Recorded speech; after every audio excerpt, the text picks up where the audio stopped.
A1 B-boys that was really standing out? To me, when I was younger, that you witnessed? I saw the first generation cats, like a little bit pre-Rocksteady, right? So cats that eventually went to Rocksteady, like Batch, or somebody like Spy, B-Boy Spy, the Man of 1,000 Moves. Like the Savage Nomads, the Skulls, the Black Spades, the Imperial Bachelors, you know, those kind of gangs? All of them, man. Matter of fact, the first organizations that I wanted to be a part of was the 70s in the Bronx was defined by a program called Benign Neglect, where the city neglected to provide services like trash and police and whatever, fire, to the residents. Was there certain pieces on trains that really stood out to you, or certain artists? My favorite, I used to love Don D and Busta Rhymes was in it as a B-boy. We was a B-boy crew first.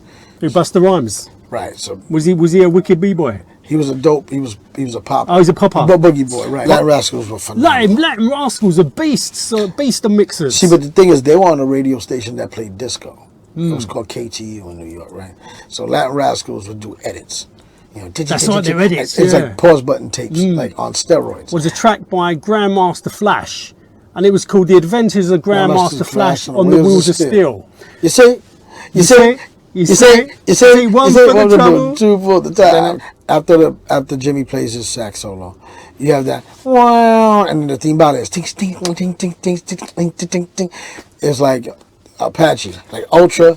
Kool Keith was out there, right? There wouldn't be an MF Doom, rest in peace, without a Kool Keith. Chuck's voice was like getting the commandment from God, and then you got this booming voice. It's like the hand of God is speaking to you. Very important part of my life because Chuck became a mentor to me. We are live and direct from London in the back of the world-class London iconic Ultra Cab. And let's go, big shout out to Kings of Pressure. Give me the mic. Right, hit the play button. Hit the play Here button. We go. Right, Juice, you ready to do this? I'm ready to do this. I'm ready to go. Right, let's rock and roll. So lights, camera, action. On this week's show, we have someone who embraced the culture of hip hop at an early age. He's been a b-boy, graph writer, as well as being an incredible DJ and producer, and has worked with like Public Enemy, Kings of Pressure, and many, many more. He's an absolute beast on the Wheels of Steel. We have the super talented, the one and only Johnny Juice in the back of the world-class mother-funking Ultra Cab. That's right. We in the cab, in the place to be. We are in the UK, and I don't know what else to say. I'm here in the place. You know that, in the place to be. We're going to rock out one wicked interview, and we're going to take this way back into time, back to the boogie down Bronx, talk about, you know, all that good stuff. So, Juice, I can't wait to chat to you, man. And listen, also, I want to give a massive shout out to my main man, Prit Kelsey. Prit Kelsey, my man, my brother. How do you know Prit?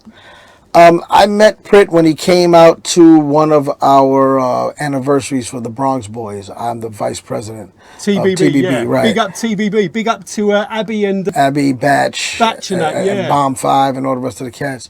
So he came out, and I invited him out to Long Island to my studio, which is in Chuck's house, Chuck D's house. So we had a good time. You know, we rocked out, got on the floor, and Prit came out to do an interview with for Son of Berserk. I was working with Son of Berserk on the record, and then he also did an interview with Leaders of the New School, who I kind of got back together at the time to do some stuff. So Prit was he's just everywhere, man. And of course I know him through my good friend Jazzy J, who was a big brother to me. So now Prit is like my brother. So big shout out to Prit. Prit is absolutely incredible and absolute amazing photographer and documentary filmmaker, as well as producer as well. That's right. And then then he has a Still Digging. Is it Still Digging? I think it is.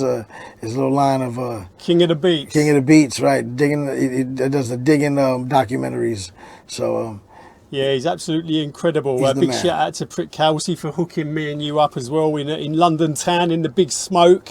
And actually, also, what I know what brings you to the Big Smoke, but you're obviously over here with Public Enemy and DJing for Money Love as well. Correct. We are on a European Public Enemy tour, our first tour in a while. due to a bunch of different things, and P pretty much disbanded, kind of retired, but due to Flavor Flav's rebirth, he said that let's do this again. So a few years ago, around the 50th anniversary of hip hop, Chuck said let's get the guys back together. So we've done a couple of gigs, we've done a bunch of stuff in the States, but now international touring, and then after this gig, we're doing Royal Albert Hall tomorrow. Moni Love's opening, so I'll be DJing for Moni Love and Public Enemy, and then on the road with Guns N' Roses. Wow, that's incredible, Juice. Yeah, that's incredible. And I want to give also a massive shout out to Chuck D, his brother Eric, and all the PE, James Bomb and all them. I had Chuck D in my cab, we've done a little interview, and I must say, what an absolute diamond he is. And I know London has a special place in his heart as well, because when I see Public Enemy in 1987 at Hammersmith, yeah, that blew me away. Seriously, that was one show I will never forget. We used snippets of that for a couple of did you see the snippets of it? Yeah, man. Yeah, London is a very special place for Public Enemy. There's a few places around the world where that's like a second home, and for Public Enemy, London is definitely one of them. And we've always, London and New York, we've always had that connection, since like the early doors of hip hop, especially like 1980, 81, Malcolm McLaren going over to the Bronx, right. Yep. meeting up with Bambaataa and Soul Sonic Force and all that in Bronx River, and we've always had that kind of connection, called DJ Lady Blue. Yep. I mean, we worked with some of the artists. We worked with the She-Rockers, rest in peace to Streets Ahead, Pogo, Cutmaster Swift, and I worked with some artists, some contemporary artists like Shadia Mansour and Low Key, and Logic, and people out here that I worked with. And then of course, back in the days, cats like Derek B, rest in peace. You know what I'm saying? So we always rocked with UK hip hop, even though sometimes it was slow to catch on here in the States, or over here in the States. And to me, hip hop is hip hop. So if you dope, you dope. Well, we caught the hip hop bug in the UK early doors. I mean, we're talking late '79, early '80s. We really caught that hip hop bug. But listen, Johnny, I cannot wait to chat to you, man. Chat a little bit of a slice of your history. It's going to be absolutely incredible. And I'll tell you what, let's kick it off with the first question I always ask is, like, where are you from and what was it like growing up, as a young Juice? I was born in New York City and raised in the Bronx. What part of the Bronx? The South Bronx. The South? Yeah, 144th and Morris. You remember KRS-One says Patterson and Millbrook Projects, Patterson Projects. You are the South Bronx. South Bronx. I grew up on the same floor as Tiny Archibald, the basketball player for the Boston Celtics. He was actually a neighbor of my mom's when they grew up. Wow. And hip hop was just starting in the 70s. Obviously, I grew up there during the 70s, and I watched it kind of create itself right outside the window. 18 Park was around the corner, but PS 18. Grandmaster Flash used to spin there. DJ AJ, Curtis Blow's DJ, he was from Patterson Projects. Wow. AG from Showbiz and AG's from Patterson. But this was way before that. So when I started growing up, I saw the rocking on the floor. My mother was a hustle dancer. She constantly had dancers in the house, and you could see rock dancers, and I would emulate all of that, and that's how I first really started as a dancer. When would you say that was? What kind of mid-70s? For me, when I actually considered myself a dancer was 79. Yeah, because you're the same age as me, so we grew up in the same era. Right. So I mean, I wasn't first generation, definitely, but I was right there. You was like on that second generation I was thing, right innit? there. Yeah. So Greg Nice used to live in Highbridge Projects, which was right like just a little south of Sedgwick, where Herc was.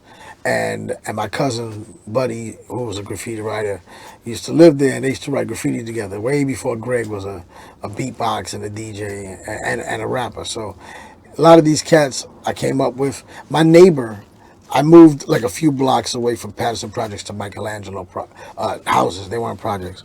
On 149th Street in the South Bronx. And Joe Conzo, the guy who took Hip Hop's baby pictures, he was my neighbor. I know, he's amazing. He's my neighbor, and his younger brother Jared, rest in peace, he was one of my best friends, him and my boy Boo Boo. So we'd run around like the three amigos and act all crazy. And another cat named George. Ends up that George's older sister has a couple of kids from Flavor Flav now, so that's a huge coincidence.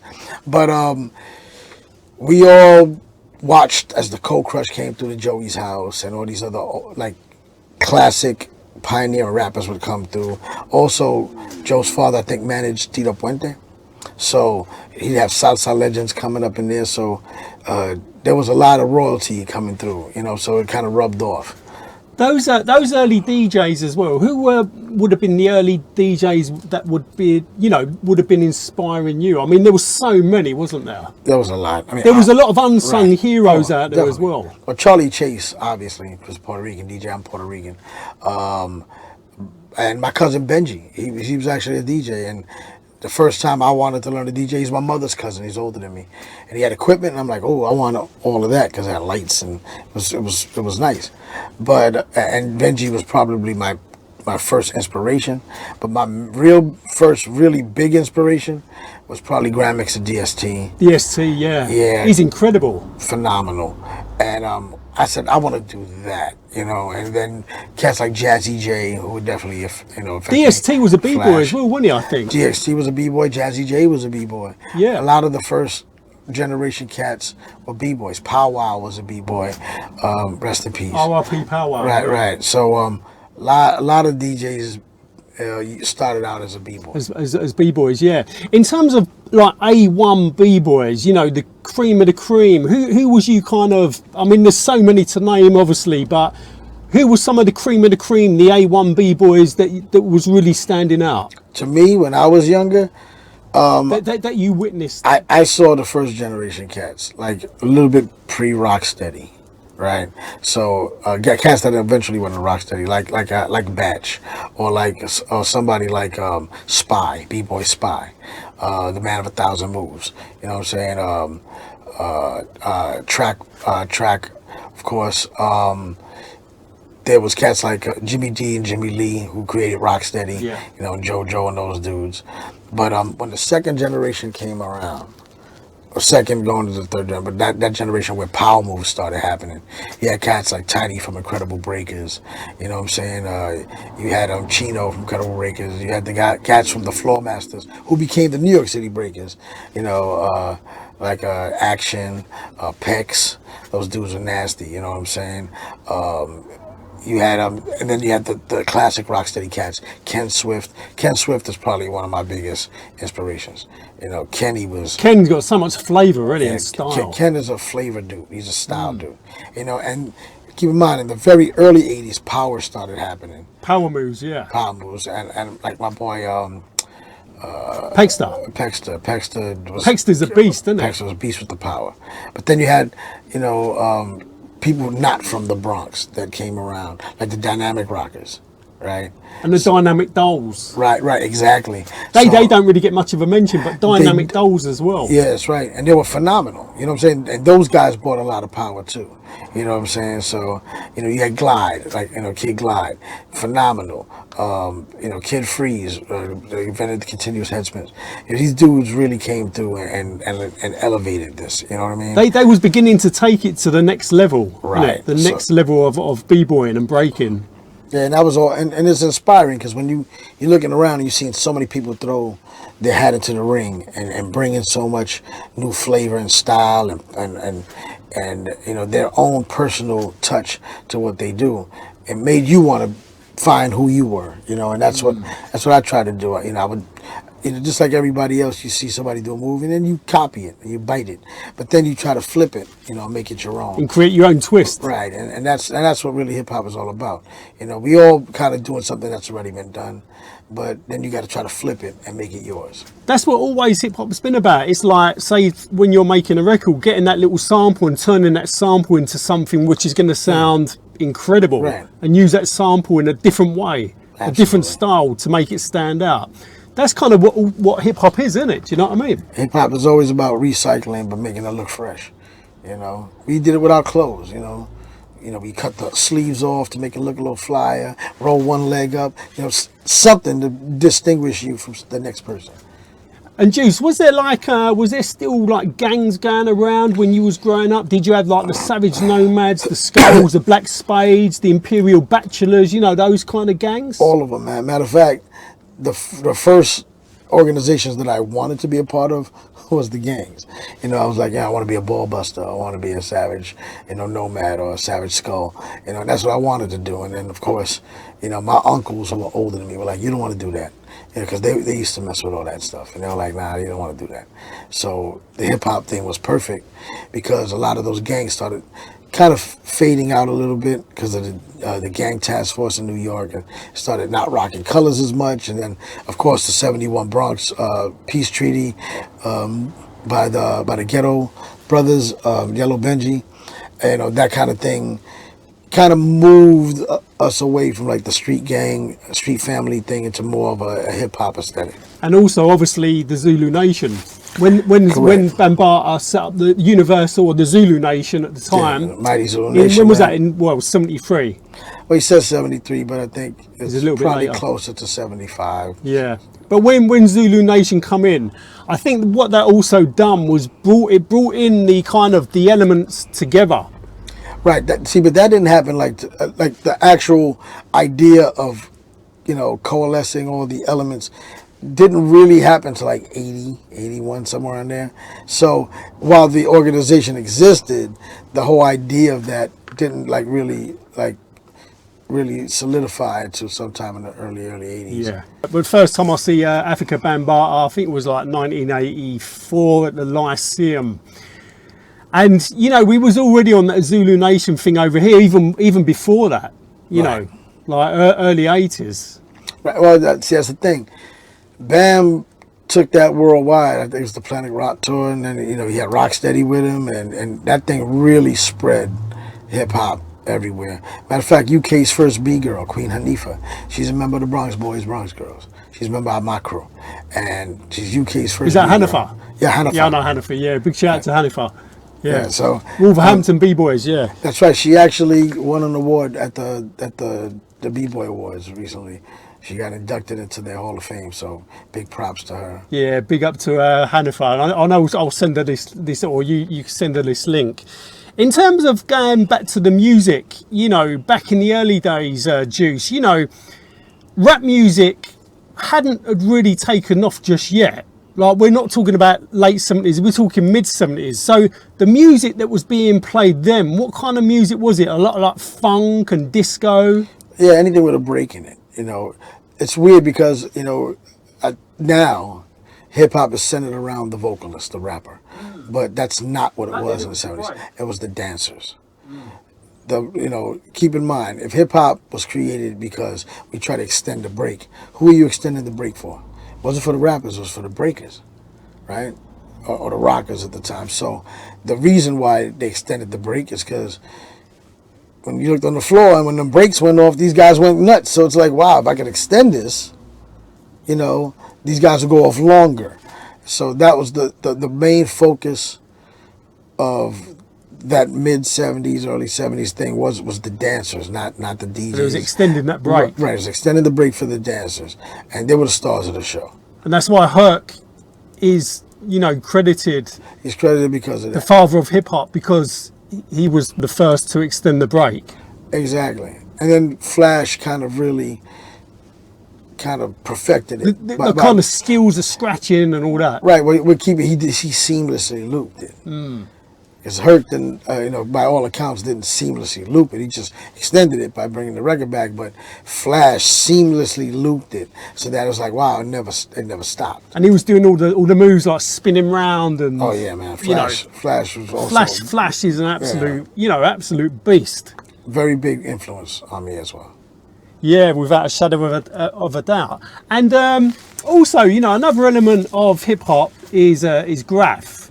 Right. But obviously, back before hip hop kind of formed, there was still Graf around, and a lot of the original writers, a lot of them, obviously hip hop hadn't taken off yet. All them guys from like Washington Heights, Mike 171, Snake One, all them guys. Did you see a lot of, early 70s Graf in the Bronx? Can you remember? Of course. Who was you seeing? First of all, you couldn't go anywhere without seeing something tagged up. The 70s in the Bronx was defined by a program called Benign Neglect, where the city neglected to provide services like trash and police and whatever, fire, to the residents. It's like they wanted the Bronx to burn.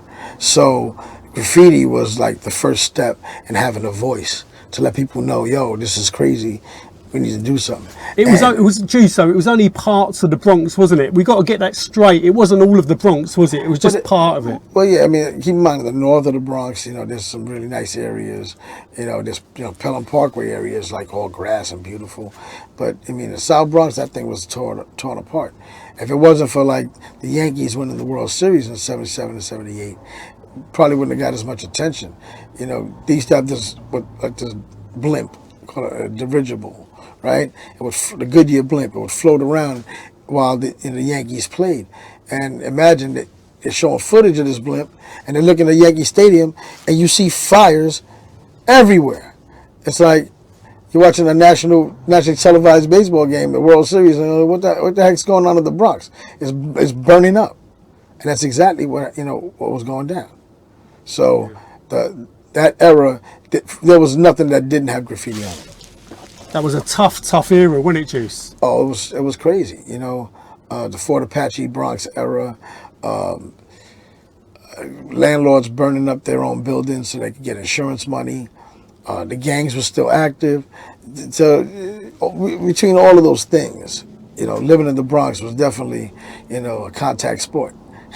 But I'll tell you what, though, what actually come out of the Bronx, out of those, out of them flames and all that, this culture of hip hop is absolutely incredible if you think about it. It is, but you know what? It mirrors other music genres like salsa. Salsa also came out of the Bronx, and it came out of the Bronx a little earlier than hip hop, like in the '60s. With the Fania records and Willie Colon and those dudes, and that came from the Boogaloo era, right? So. The Bronx, well, New York City, but the Bronx specifically was like the perfect, tinder. Had the perfect tinder, and was the perfect, ground zero for a lot of rebellious music types. Even ESG, the girls that did that song, Moody, and they did the classic breakbeat UFO.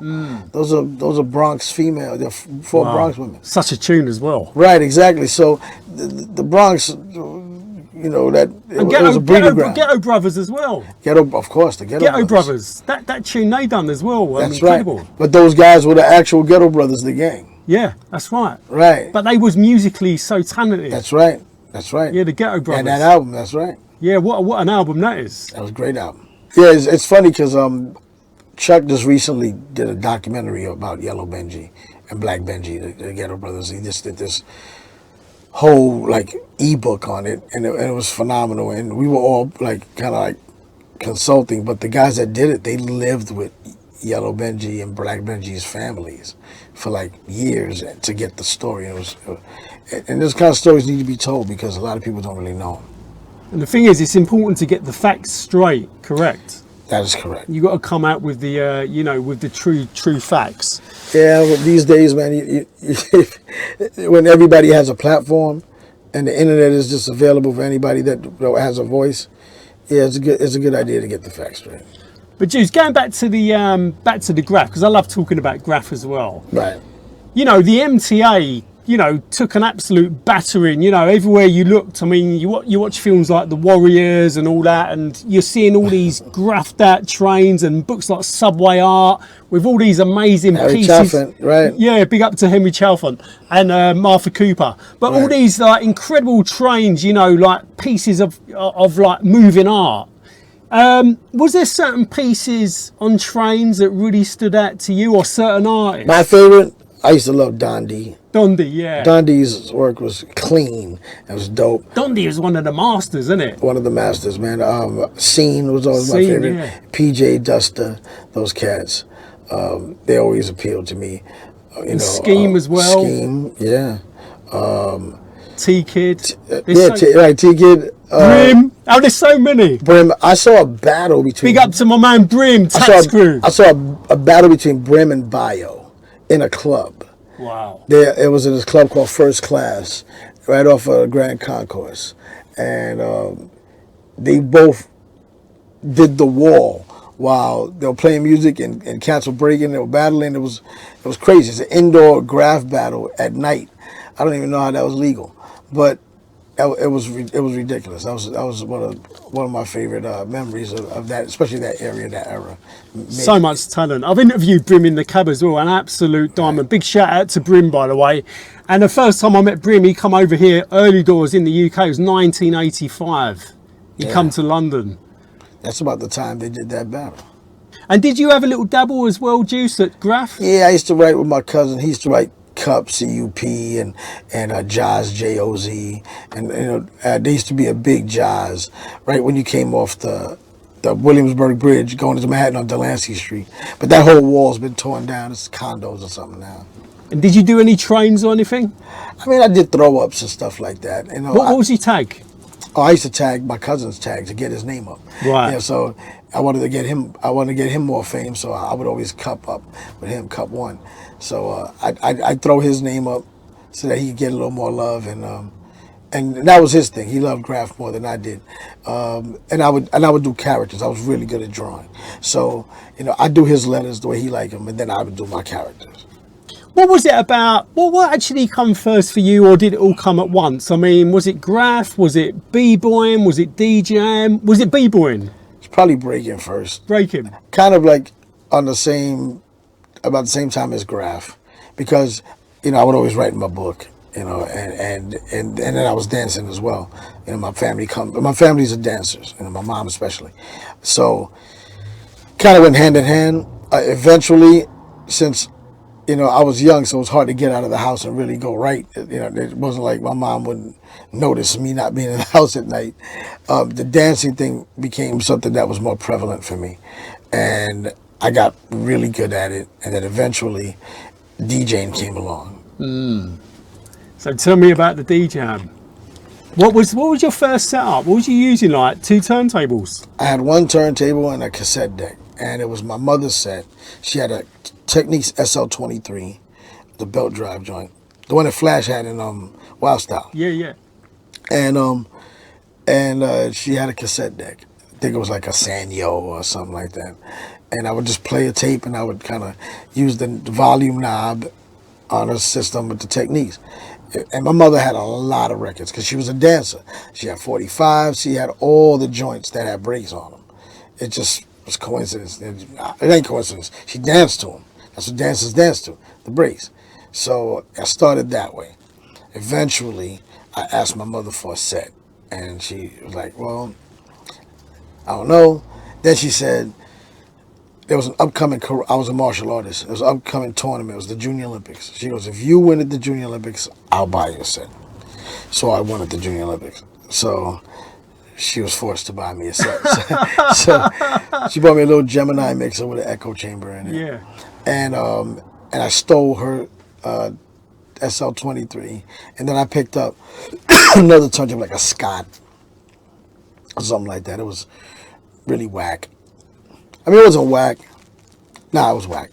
It was belt drive. It wasn't direct drive. And how often, Juice, how often was you practicing, you know, learning your craft? Every day. Was you like on it 24/7? All the time. When I wasn't in school, and I was a talented and gifted student, so I had homework. homework. You know what I'm saying? I came home with homework.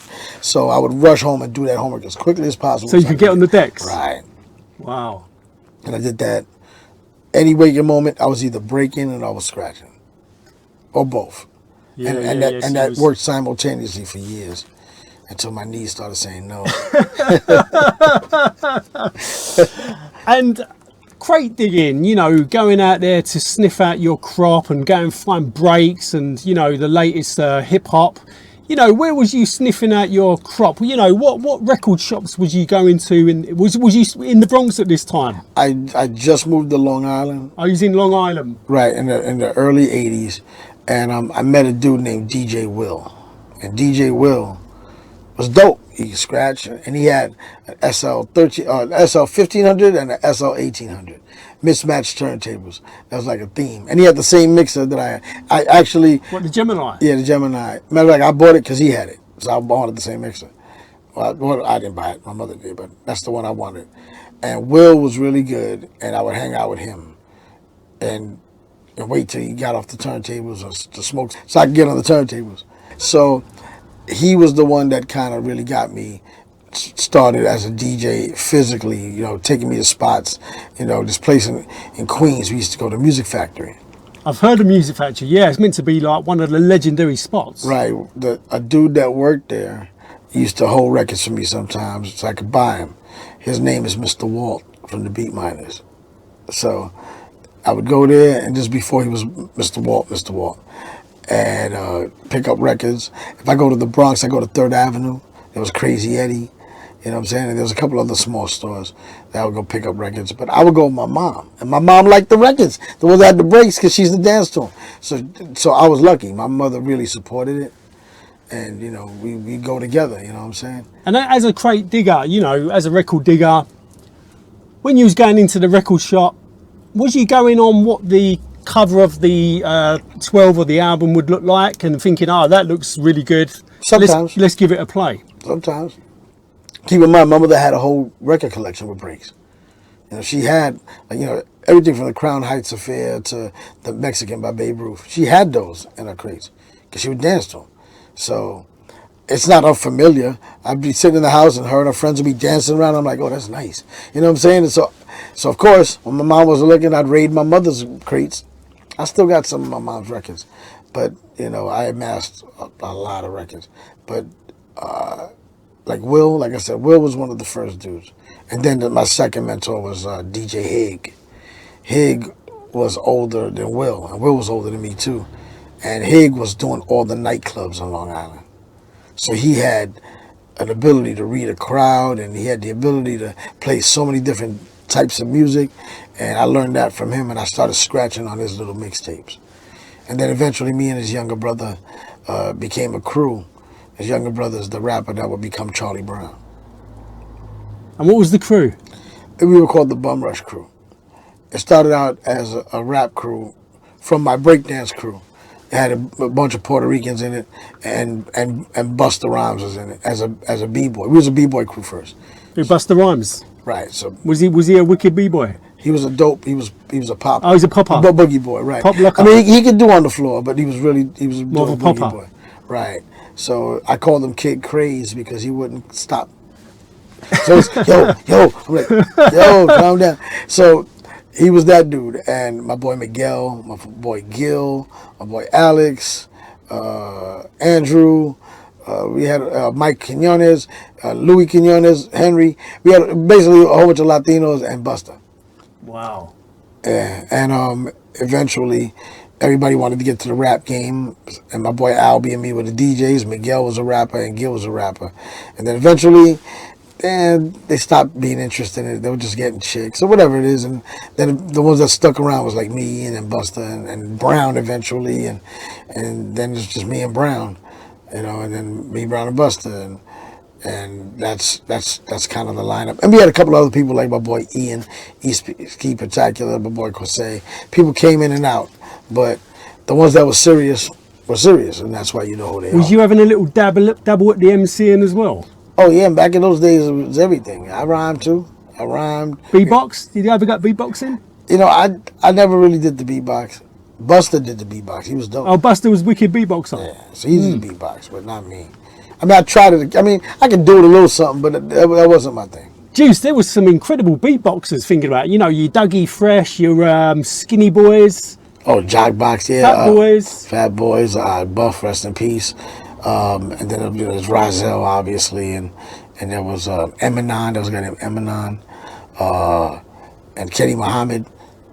So, some of these dudes, they're masters at the craft. Of course, Biz. You know what I'm saying? And that guy, do you remember that film Police Academy? That guy in that? Oh, yeah. Was it Michael Winslow? I can't remember his name, but Yeah, he was incrediable as well. All them little sound effects. Sound effects. He did a whole lot of love. The whole joint, the guitars and everything. It was with distortion and everything. It was ridiculous. I'm like, what? Yeah, that was a next level of beatbox, man. He was totally on another level. Right. And Juice, can you tell me the importance of the DJ? I mean, the DJ must be like the composer. He must have to read the crowd and. Well, being a DJ, the reason I actually gravitated towards DJing is because the immense amount of power that a DJ holds. Like a rapper could tell you to throw your hands in the air or whatever, but they have to say it to you. Imagine me being able to control a whole crowd without saying a word to them. So that was like some Professor X stuff. You know what I'm saying? I was a comic book collector too, so I'm like, I got a magic power. I played the right record and I can make the whole crowd do what I want them to do. I can make them jump up. I can make them feel sad. I can make them feel happy. All of that just by playing the right record. So I got really good at reading the crowd, saying, you know what? I bet you if I play this right now, they're gonna do this or they're gonna do this. And when it worked, it was like, wow, that was like. As I just finding out you had some superpower. And how did you get your name Juice as well? Oh, I got that when I was a kid. I had a lot of energy. You know, a good friend. So you say you had a lot of juice? Oh, I didn't make it up. A friend of my mother and father had a friend named Roland, and they had a brother named Gabe. And Gabe used to be like, yo, little Johnny, jet the juice. It's Johnny Juice. He would say it all the time. And it stuck. And it stuck, you know, and then when I got, and this is when I was a kid. When I got old enough to break and start DJing, I'm like, I'm going to use that name because he used to go, yeah, what's up, Juice? So it just stuck. Yeah. In terms of rap records, I mean, we was hearing things like Sugar Hill Gang, Curtis Blow, all them kind of early rap tunes. But in London, around, 81, 82, we started hearing tracks like Planet Rock, The Perfect Beat, Captain Rock, Al Hashim, The Soul, The Smurf, Tyrone Brunson. We was calling that electro funk. That's the term we used in the UK. Right, yep. What was you calling it? Was you calling it hip hop? Everything was hip hop until they started separating these genres, right? Now, John Robbie, right? He did AEIOU, Freeze. He also he programmed the beat. John Rocker, wasn't it? Yeah, right.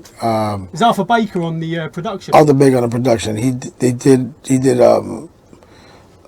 Planet Rock, and he played the synths and all that. So that became. Is that John Roby? Yeah. Yeah. Right. From Freeze. Oh. AEIOU. Yeah. Same John guy. Roby. Right, yeah. Right. John Roby. Yeah. So he did all of that, and it kind of changed a lot. And also, Juice, you think about it, the way they made that 808 sound, they made that pop. Yeah, with that really low end. Back in those days, we used tape. Reel to reel, and when things got too loud, it isn't like digital now, it just distorts. Back in those days, it would saturate the tape and it would make it sound thick, and they just knew how to ride that tape just right to make that sound like make really it pop. thick. Yeah. So some of those records, man, if you were standing next to a speaker in the club, you felt like somebody kicked you in your chest. It was like it was crazy. Some of that stuff, man, it was nuts. Could you give me like a selection of some of them tunes that blew you away? I mean, I know there's so many. There's a lot, but you know what? There's a lot. Like Looking for the Perfect Beat, I like better than Planet Rock, actually. That. Oh, when that came on, it was ridiculous. People looking for them. I just had Arthur Baker in my cab. I've just interviewed him, and we were singing along to Looking for the Perfect Beat. That's an incredible tune, isn't it? Yeah, and then the scratches, that was played on the keyboard. Yeah. Because it's very rhythmic, but just the ingenuity to do that was crazy. And then at the same time, what now they would probably consider freestyle, you had like songs like Honey to a Bee and things like that.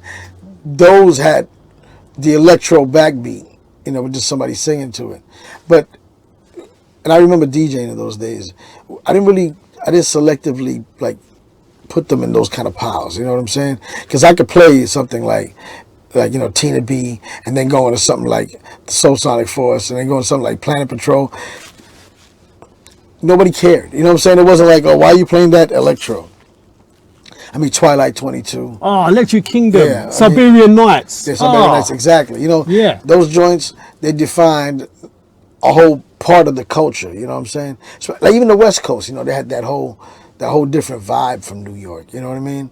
And when I went into the military, I went over to the West Coast, and I learned firsthand. I'm like, oh, this is a whole different world over here, even though they like the same music. You know what I mean? So it's that kind of stuff is really inspiring. You know, because it's a big world, but it's a small world. You know what I mean? So you do something here, and you don't necessarily understand how that affects something over there. Even like the UK stuff. When I first heard "Rock the Beat," right, by Derek B, I'm like, yo, this is dope. You know, I'm like, you know, and then I had to research his whole other catalog. I think "Rock the Beat" was meant to sound like a New York song on purpose. Well, in the early days, we was MCing like, you know, people from New York. Right. Until probably around, I don't know, maybe sort of 84 or 85, it started to slightly change, maybe slightly later. Yeah, I mean, you had some amazing UK hip-hop, you know, your Blade, London Posse, MC Duke, She Rockers, Cookie Crew, Moni Love. You know, there's so many. There was so much coming out of it. You know, and the thing is, I did radio, right, in the 80s, so I would get these records, and I'm like, never saw that label before. I'm like, what is this? You know, all that Simon Harris stuff. You know, he released a whole all these like these break albums. It was like maybe 20 volumes or something like that. And then the DMC. The Street Sound stuff as well. Street Sound stuff, exactly. Street Sound. Morgan Khan, yeah. Yep. And then the DMC released DMC mixes. There was a bunch of them. There was, I don't remember how many. I'll tell you, Juice, who used to blow us away as well with their mixes, was the Latin Rascals. Latin Rascals were phenomenal. Latin Rascals are beasts, beast of mixers. See, but the thing is, they were on a radio station that played disco. It was called KTU in New York, right? So Latin Rascals would do edits. You know, that's right, they're edits. It's like pause button tapes, like on steroids. And Tony Moran and Albert Cabrera. And these guys, if you had a record and it was hot, and you had a Latin Rascals remix, Mantronics did a lot of records with Latin Rascals did remix. Crazy. Them guys were nuts. And they started doing hip hop, and it started becoming like, oh man. So, you know, and that's the beauty of it. See, everybody took a piece of hip hop, whether it was the electro guys or the disco type of club guys or the purist rap dudes. And hip hop wasn't just a genre of music like a rap dude. It was like a way of doing things. 100%. You know, you're bang on the money with that. I'll tell you what, while we was talking about records then, I was thinking of a track that blew me away as well as a kid. I mean, there were so many, but I remember one track. It was by Grand Mixer DST, and it was called Crazy Cuts. And the intro to that was, late one night in the boogie down Bronx, the Grand Mixer was working hard to try and invent a new form of scratching, and it had this like organ playing with it. Do you remember that? Yep, and he had the vocoder on his voice. Yeah, how incredible was the intro to that? Yo, it was dope. Crazy Cuts and the Crazy Cut dub on the B side. Yeah, wicked.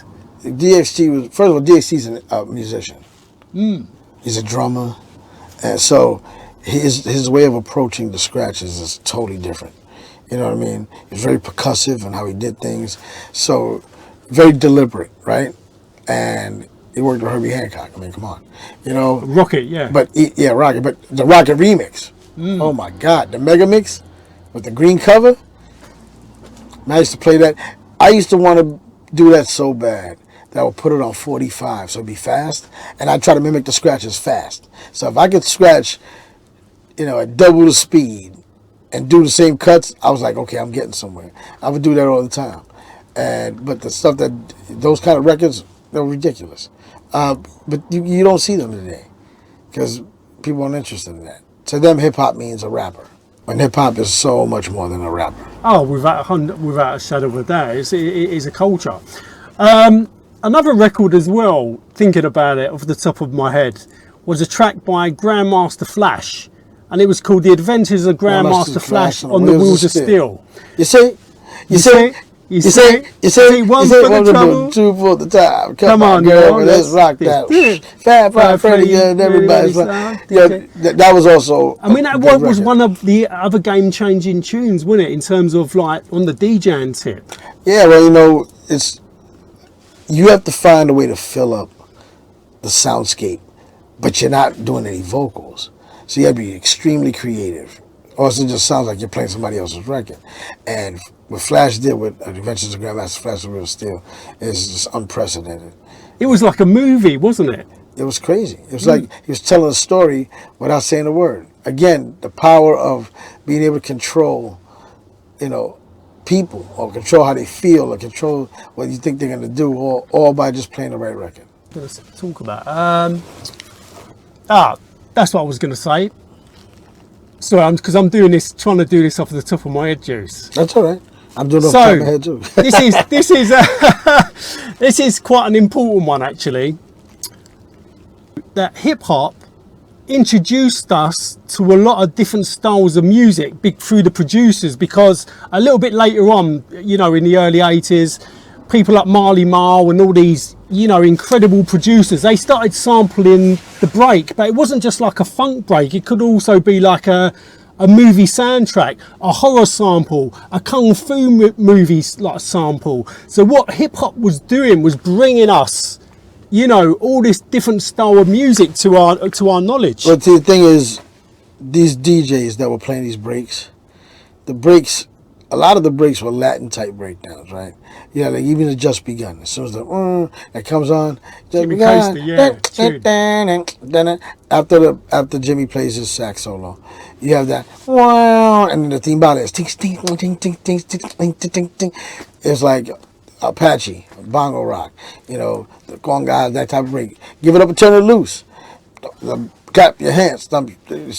James Brown on the vocals, power. Johnny Griggs playing the congas. So you had this very percussive bubbling happening.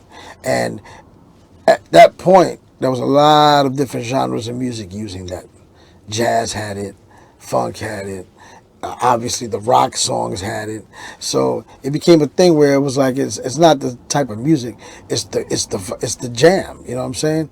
Because Parliament was doing rock, you know, and there were, I guess you could say there were funk, and then you had like, you know, even James Brown, he was experimenting with different types of music going towards the 70s because of the disco era.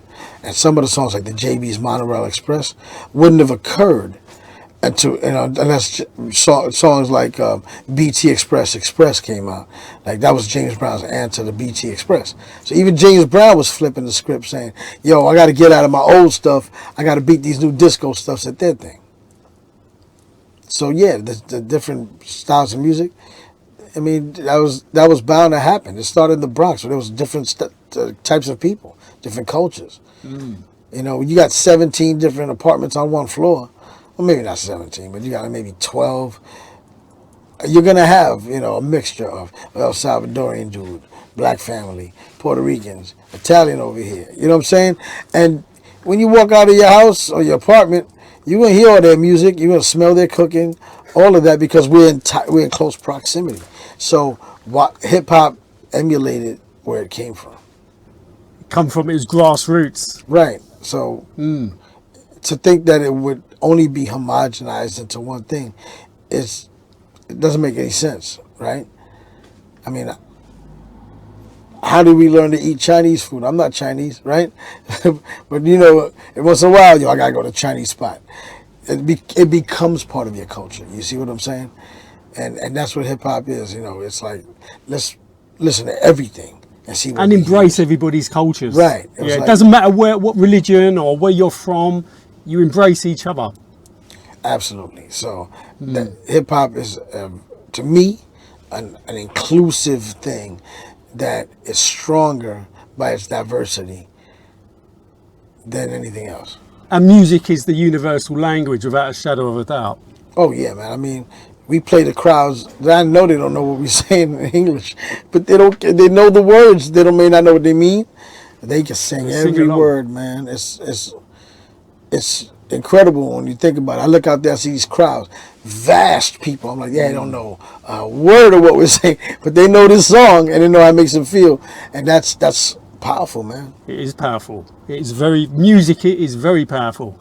Especially the lyrics. I just interviewed Sandra St. Victor from Family Stand that done the Ghetto Heaven tune. And we was talking about all this in the cab, you know, absolutely. It's like the lyricists. I mean, talking about, you know, MCs, I mean, Juice. How many incredible MCs have we got? You know, I mean, there's so many, KRS-One and Chuck D, and I mean, like Ultramagnetic MCs, Cool Keith. A lot of times these rappers are ahead of the curve, so much so that they miss the wave, right? Like Ultra, Cool Keith was out there, right? There wouldn't be an MF Doom, rest in peace, without a Cool Keith. You see what I'm saying? There wouldn't be a Tyler Creator without somebody like Cool Keith. That's the kind of vibe he was on. Then you got the Cool G Raps, who was in my top 10, mostly in my top 5. Cool G Rap is phenomenal. Who else is in your top 5? Oh man, it's hard. Chuck D got to be in my top 5. Chuck says things that you have to really think about. His ability to use metaphors is unbelievable. He doesn't use many similes, but he uses a lot of metaphors. And the stuff he says goes over a lot of people's head. And the fact that he can flip different styles. And then he got that man voice. The voice is one of the most I guess it's underappreciated. The voice, the texture, the sound. I mean, would Ad Rock not stand out if his voice wasn't like that? You see what I mean? Chuck's voice was like getting the commandment from God. And his lyrics as well. Yeah, so the lyrics are there, and then you got this driving cadence, and then you got this booming voice. It's like the hand of God is speaking to you. So he's up in there. Of course, Cool G Rap's in my top 5. To be honest, it's a very difficult question, though, isn't it, Juice? Because really, we could be talking about different eras of your top 5. Because back in the day, you had like Cool Mo D. And Melly Mel and, you know, incredible rappers like that. Mel was the prototype for the modern rapper. So, but I saw the New Music Seminar. He battled Mikey D from the LA Posse, and Mikey got him. You know what I'm saying? So it's like, damn, I didn't think Melly could be beat. He was beat that night, and Mikey was nice. So, you know, and that's the thing about hip hop, man. You have to survive and thrive using different elements of who you are. We call it CLAMP. Concept, lyrics, attitude, musicality, and performance. They're all there. You know what I'm saying? Without a doubt. And I'll tell you another part of hip-hop as well is fashion. Yeah. You know, Juice, what clothes was you rocking back in the day? Was you rocking like the like looking like a proper b-boy with the puffer jacket and the sheepskin? I had a sheepskin. I had a blue sheepskin actually. I had a blue sheepskin. I had a black leather bomber with the fur on the hood. Fur. I had all types of Adidas suits. Kangos. Yeah, I had Kangos. I had all types of Adidas, shell toe. I had the suede joints. I had Pumas. Nike later on, because they weren't really big at first. You know what I'm saying? They grew their influence because of Michael Jordan in '84. But before that, Pro Kids. You know what I'm saying? Some cats rock PF Flyers. Did you have the name? Did you have the name belt? Oh man. Oh yeah, I had both styles. I had the one that was square with the letters that slid in. And then I had the actual block letter joints. I had my name ring. I had a name ring. I had a name ring. I had a belt buckle. You know, I was rocking my kicks. I used to rock one pant leg up. Yeah, I've seen that style. Like the way LL did, but I was before LL. I had to rock the one pant leg up. I coordinated everything. I started this thing where I would wear kung fu jackets with the little frog buttons. And I would have... What, black or white? I had multiple colors. I would wear a pair of black sneakers, white, and a black top. Or I'd wear some, white sneakers with some blue jeans and a blue top. Or I would have a brown one. I had like one, and then I would put the color of the jacket on fat laces. Fat laces. So I have a fat laces brown on white Adidas with a brown top. So it was like, had to be crispy. I would iron my laces too, so it would be nice and flat. So you look crisp. You look fly. Where was you getting your garments? Was you going Delancey? For the sheepskin, I went to Delancey, and the Bomber. But for a lot of that stuff, I went to 3rd Avenue in the Bronx. Yeah, absolutely. It was an incredible look. And what you wear now is hip hop as well, isn't it? Like you could have a little bit of blue feather in your hat with a pair of blue shorts on or something. It's about coordination, isn't it? Coordination, man. 100%. I mean, look what you've got going on today, Juice. You've got your white bottoms, the white puffer jacket, the white Yankee hat. Crispy. Crispy. Crispy. Crispy. Crispin Glover. Crispy. Christmas addicts. You know what I'm saying? Crispy, yo. Gotta be crispy. And when did you start, dabbling on the old production? I started doing that. Is that when you was in Long Island? A little, yeah, Long Island. When I had the Bummers crew, but the Puerto Rican version with my boy Albie. Albie had a Dr. Rhythm drum machine. So I'm like, oh man, you got a drum machine. We can do some beats. So we were working on that, and I kind of learned how to program on that.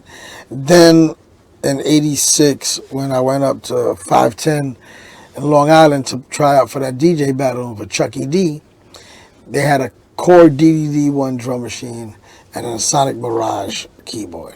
So I'm like, might as well learn to put some stuff together. So I tried, and eventually Eric Sadler showed me how to use SP1200, other things, and that's when I got the bug to like, yo, let me start working on doing the actual music. And what was the first tune you actually produced? It was the Kings of Pressure stuff. Under Kings of Pressure. Right. Who was in? I mean, I'm a massive fan. I was speaking to you earlier. A huge fan of Kings of Pressure. When Give Me the Mic dropped, I bought the 12-inch and I flipped it over, and you had the and you had How to Reach Us on the other side. Right. And those two tunes were absolutely mind blowing. And they were like hip hop classics. So can you tell me who was in Kings of Pressure? All right. The cats that were in the group were Double D, his younger brother Crack J, their boys Boogie Breeze, and this guy named King A, Adrian. Those are the MCs, and then it was me and DJ. And like I said, 3 of them knew each other. Obviously, Double D and his younger brother Cracker J, and Boogie Breeze. Boogie Breeze was the prototype for Smooth B. Smooth B sound like that.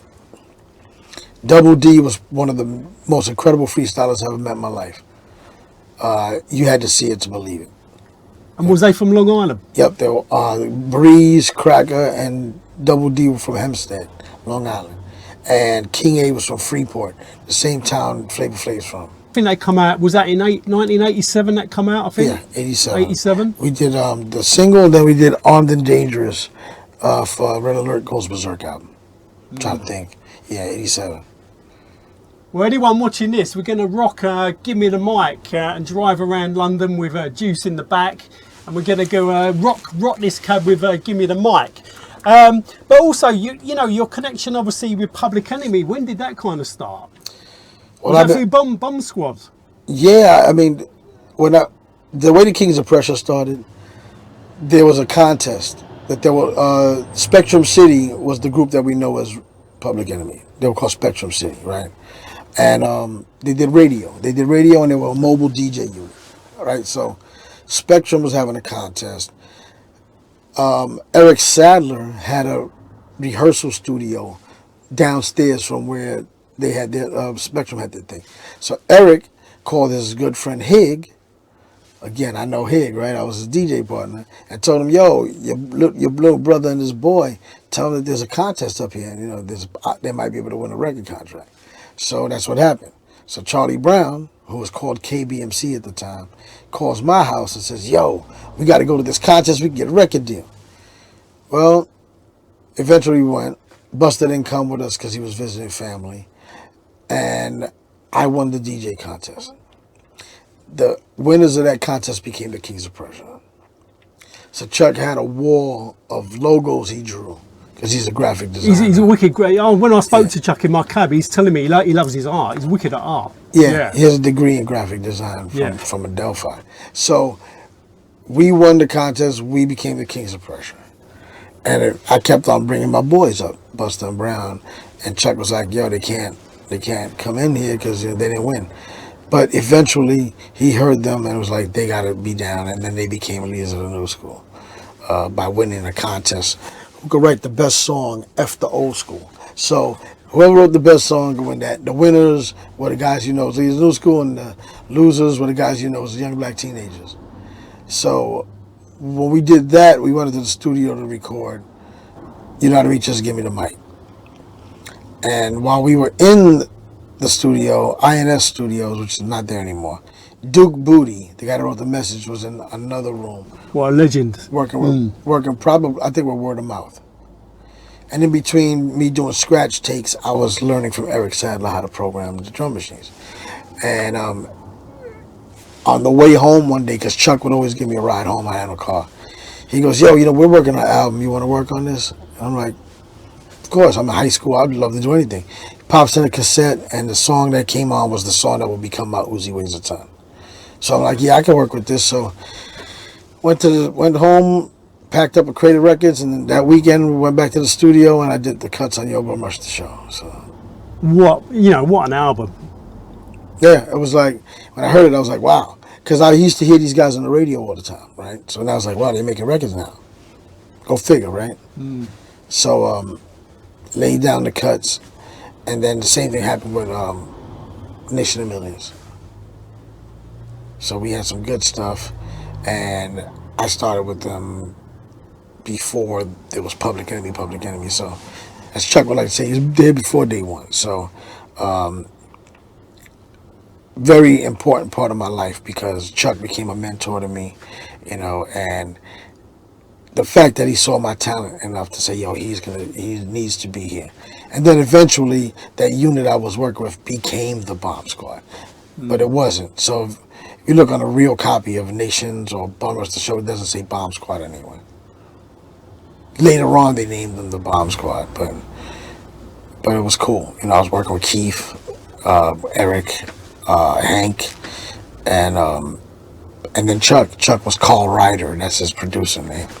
So, it was good times. It was interesting times, but it was good times. Well, I mean, as I say, Public Enemy, without a shadow of a doubt, is one of my most, best hip hop groups I've ever heard in my life. I mean, when I heard like Rebel come out for the first time, Bring the Noise, and all these tracks, Fight the Power, I mean, absolutely mind blowing. It's funny, we played Rebel for the cats that would become leaders of the new school. It was Busta, Brown, and Dinko. And Chuck said, hey, you guys want to hear something? And they're like, yeah. And he throws on Rebel. Brothers and sisters, I don't know what words coming to. Tick.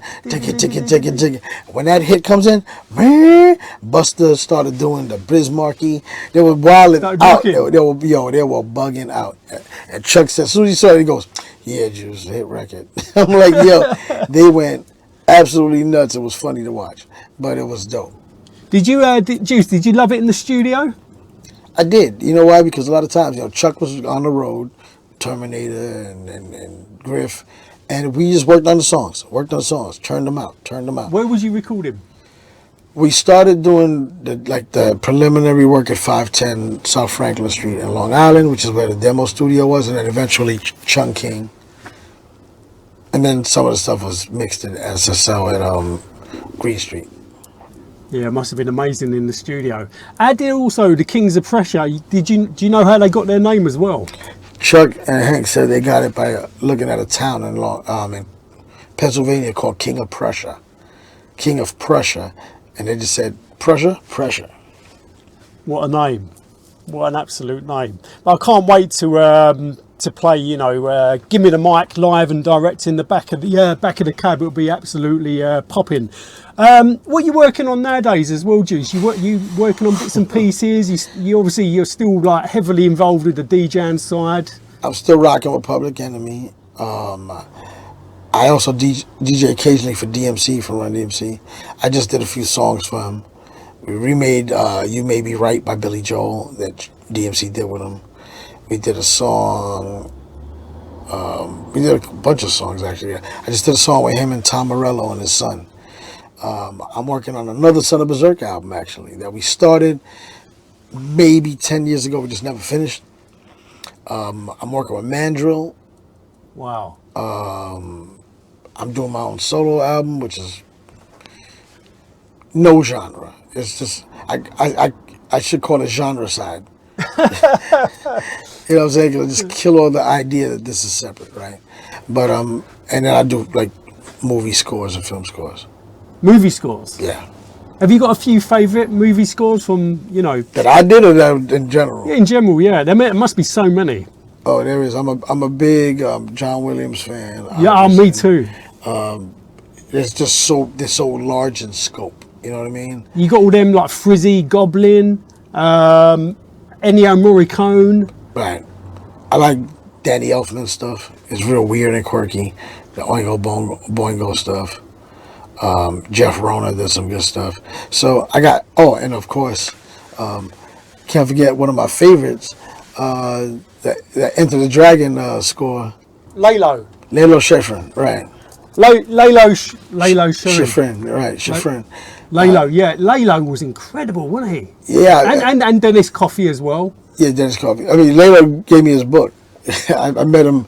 I'm on the board of directors for the Long Island Music Hall of Fame, and we had some gig they did, and he was there. His management was there with him, and I'm like, oh wow. So they gave me a copy of his book. Great book, by the way. Amazing. I mean, Juice, you really do kind of live and breathe hip hop. You know, hip hop is in your soul. You know, what does hip hop mean to you? It must mean everything to you. Hip hop. I have a philosophy on hip hop. I call it my refractive prism theory of hip hop, right? So you know when you put like a light through a prism, it separates into all the visible spectrums of light, right? Well, I think hip hop works the reverse. A whole bunch of different things go into this prism and it comes out one way. And that's what hip hop is to me is. I have all these influences that come in here and then I reflect it in my own way. And to me, that process is hip hop, right? So, like, if you have a Yankee hat, it's a Yankee hat. New York Yankees play it when they do baseball. It's the way you wear it. But when I wear it, it's hip hop, right? 100%. Wears fedoras, right? Fedoras are not hip hop, generally speaking, you know. But when it's the way you wear it. Right. When NAACP wears it, it becomes hip hop, right? So, hip hop is to me a processing of your environment and you reflecting that in your own personal space in a personal way. That's hip hop, that process. Not the result, but the process. Absolutely amazing answer to that as well, Juice. And before we round up, we've got so much more to ask you, but obviously push for time, and I want to get, give me the mic. But so don't let anyone watching this, do not go anywhere because we're going to be dropping the track live in the back of the cab. But is there, Juice, is there anyone you want to kind of give a little shout out to, like the old school way, or do you want to give one big shout out to like everyone you know? Well, I want to give a hybrid shout out, right? Shout out to everybody I know that ever had anything to do with my development. And shout out to everyone that I had something to do with their development. And shout out to my 3 daughters and my 9 grandkids. Shout out to obviously Chuck D for bringing me in way back when Public Enemy was nothing, and now it is what it is. And shout out to my mom and my pops for raising me musically and in a way that can help. And also shout out to all my mentors, whether it's DXT, Jazzy J, DJ Hig, DJ Will, my cousin Benji, my uncles, anybody that has had a positive influence on me, because I think it's very important that you find really good mentors early on to help you develop and then pay it forward and do it for somebody else. Juice, you're an amazing speaker, by the way. Oh, thank you. A true, and it's a real honour to meet you today in the cab. It's quite special actually for me to meet you. A real honour. And once again, I want to give a big shout out to Prick Kelsey for sorting this out. I know once again it was kind of like a bit hit and miss if we was going to meet, but we made it work. Pritt, yo, love you to death, my brother. Pritt's my brother, man. Yeah, and hopefully we're going to see him tomorrow at the Royal Albert Hall. Yeah. I cannot wait to go to that. But yeah, also, how can people get in touch as well, Juice? You got any like Instagram, Facebook, and all that? I'm at DJ Johnny Juice, JOHNNYJUICE. So at DJ Johnny Juice. I'm on X as Johnny Juice. I'm on Facebook as Johnny Juice as well. So you can Google me. I'm somewhere. I'm everywhere. We'll find you. We'll find you. Believe me, you can find me. You can find anyone. You can. Right. 100%. It's a small world. It's a small world. Yep. But I tell you what, Juice, let's get this cab rocking now. I'm going to whip out the speaker and we're going to drop Gimme the Mic live and direct, Kings of Pressure from the London Ultra Cab. We might have to undo the windows because I know this cab is going to be properly rocking. So let me grab the speaker. Actually, very, very quickly before we drop the track, tell me about the Kings of, the sample on. Oh, you know how to reach us? Yeah. You know how to reach us. Tell me about the sample on that. Chuck was he was working as a delivery person for a company that I guess they did like drawings or like schematics. So he had a beeper. Very few people have beepers in those days. A beeper, yeah. Right, had a pager. So Pager. Other than doctors or dealers, there was really not, unless you used it for work. And he did. So he went into the booth and he sampled one of the beeps. No, and then we put on the keyboard. Yep, and then we went and I played it live. Wow, that's incredible. Yeah, well, it was Chuck's idea, so Chuck's a brilliant dude. So. Well, I'll tell you what, on that note, let's get Gimme the Mic. Big shout out to all of the Kings of Pressure. And we're going to, actually, you might have to buckle up, Juice, because look, we're in for, it might get a bit rocky. Let me buckle up here.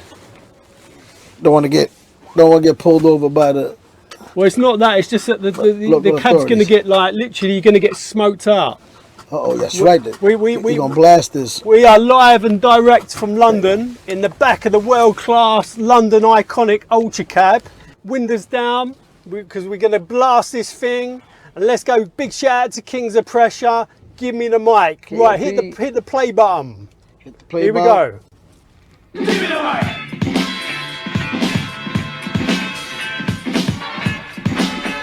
Oh yeah, live and direct from London town. In the back of the Ultra Cab. I am Breeze and you'll see tonight that I'm nasty. T.O.P. like then you'll know that I am deaf. So back up before I make you bless. I'm Cracker J as you see, just a member of the MC that is cooling and ruling and yes, fooling and see that see for the rhymes that I write. Keep you duck MCs all uptight. When you hear me, you know I'm nice and that's the way Dinky recite. And I am almighty King A and I'm standing here just to say that when I start rocking and shocking, you know the ball will be dropping. Give me the mic. Juice on the ones and twos. Give me the mic.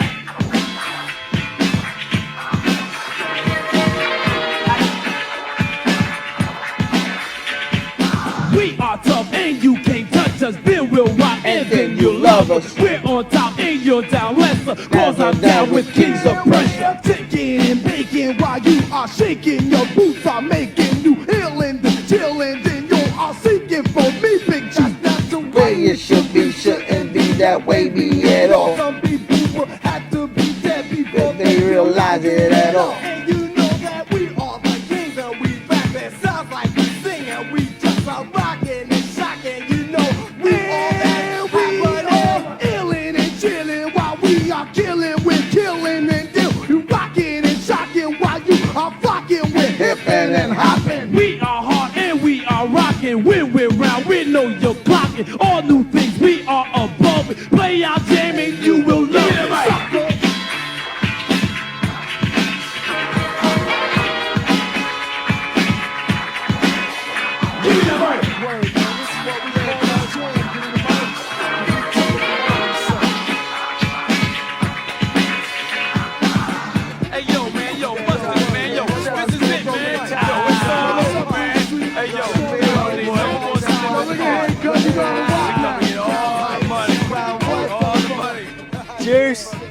absolutely incredible.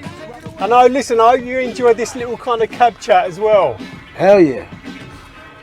Yes, as I say, it's an honour to have you in the cab and getting a slice of your history, my man. And once again, a big shout out to Prick Kelsey, my homeboy. Prick, thank you so much. Damn, I haven't heard this song in a long time. It's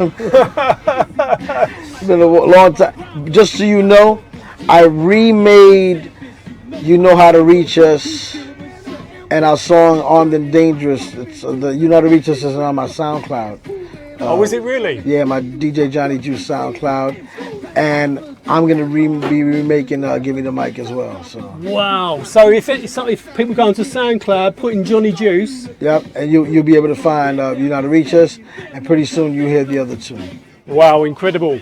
But Juice, listen, once again, an absolute honour.